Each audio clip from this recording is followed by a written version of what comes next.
Yapıyor diyeceğim onu.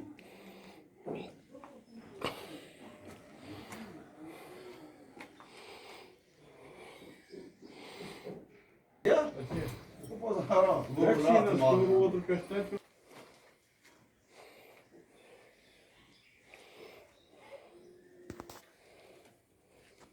Keçli asıl ayırım. Aydınlık sığır.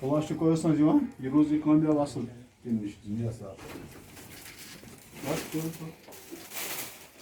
Yapıltası. Razı pas.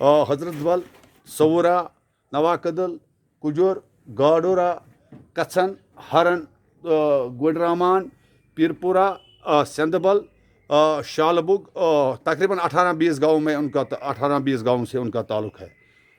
تو آپ ہمیں بتائیں کہ اس کام میں کن مشکلات سے آپ کو دو چار ہونا پڑتا ہے؟ کوئی ایسی مشکلات جن میں آپ کو کب بھاری نقصان بھی اٹھانا پڑتا ہے؟ اور اس کام میں ہمارا جو یہ را مٹیریل تھا یہ ہم کو گورنمنٹ سے ملتا تھا. یہ فارن انگلینڈ سے بیج آ کے گورنمنٹ نے ہرن پلانٹیشن میں اس بیج کو بویا تھا.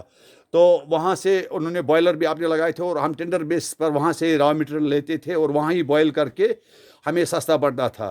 لیکن گورنمنٹ نے اس کا توجہ وہاں سے ہٹایا. حالانکہ ہرن پلانٹیشن جو ہے ہزاروں کنال کی تعداد پر مشتمل ہے, 20-25 کلومیٹر کا ایریا ہے. اگر وہ 2-3 پلانٹیشن 500-1000 کنال میں یہ ولو پھر سے اگائے, ہمارے اس کام میں پھر سے جان آ جائے گا, ہمارا را مٹیریل تھوڑا سا سستا ہو جائے گا. کیونکہ زمیندار لوگوں کا تو یہ کوئی بھی فصل اس میں لگا سکتے ہیں, تو اگر زمیندار را مٹیریل لگاتے ہیں ان کا را مٹیریل ہم کو مہنگا پڑتا ہے. رئیس صاحب ہمیں بتائیں, ہرن, شالبگ, کچھن وغیرہ اس علاقے میں یہ کام کب سے شروع کیا گیا اور اس کی شروعات کہاں سے ہوئی؟ میری پڑھائی جو سن 1974 تک تھی, سن 1974 سے میں بھی اس کام کے سے جڑا ہوں. تو یہ کام سن 1960 میں انگلینڈ سے بیج آ کے ہرن پلانٹیشن میں بویا تھا. پھر وہاں سے کچھ سال کے بعد سویلین کو یہ الاؤڈ ہوا ہے. اب ہر جگہ یہ سویلین میں بھی الاؤڈ ہے یہ بیج.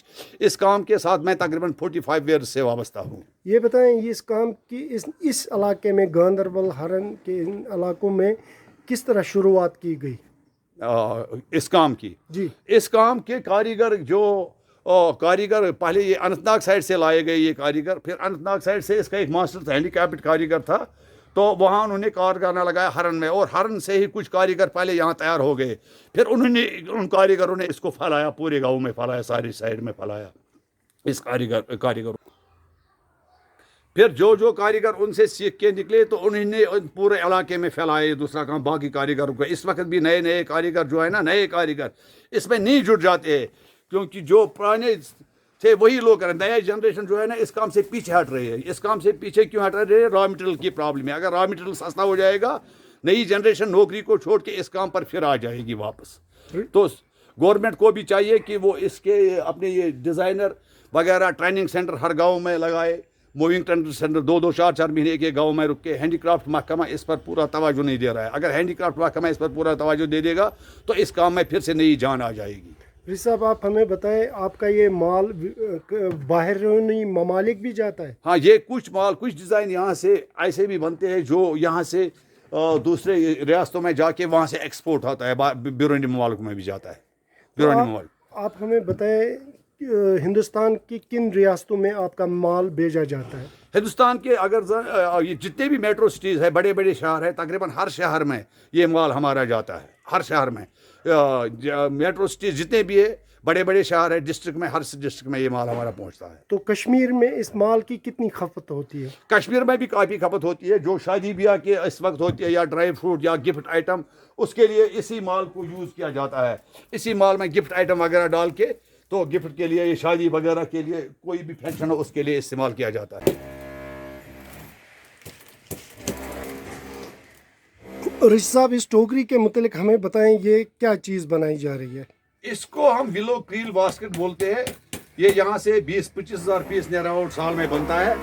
تو یہ یہاں سے کلکتہ جاتا ہے, اور کلکتہ میں اس کو بیلٹ وغیرہ لگا کے یہ فشنگ کے کام آتا ہے. جو مچھلی امریکہ میں, کینیڈا میں وغیرہ بہت سارے فارن اسٹیٹوں میں جاتا ہے. پھر کلکتہ میں یہ فلٹنگ کر کے بیلٹ لگا کے یہ مچھلی پالن, جو مچھلی پکڑنے کے شوقین ہوتے ہیں انگریز لوگ, ان کے کام آتا ہے. یہ یہاں سے یہ باسکٹ بن کے جاتا ہے کلکتہ میں. ایکسپورٹ اس کے کلکتہ میں. تو اس کا مطلب ہے کہ یہ وہ چیز ہے جو یہاں سے ہرن سے ایکسپورٹ ہو کر باہر کے ممالک میں جاتی ہے. ہاں, ہم ڈائریکٹ ایکسپورٹ نہیں کرتے, ایکسپورٹروں کو دیتے ہیں. کلکتہ میں اس کے بہت سارے ایکسپورٹر بیٹھے, وہ اس کو پھر فارن میں سپلائی کر دیتے ہیں پورا فنشنگ. کس جگہ یہ ایکسپورٹ ہو کر جاتی ہے رشید صاحب؟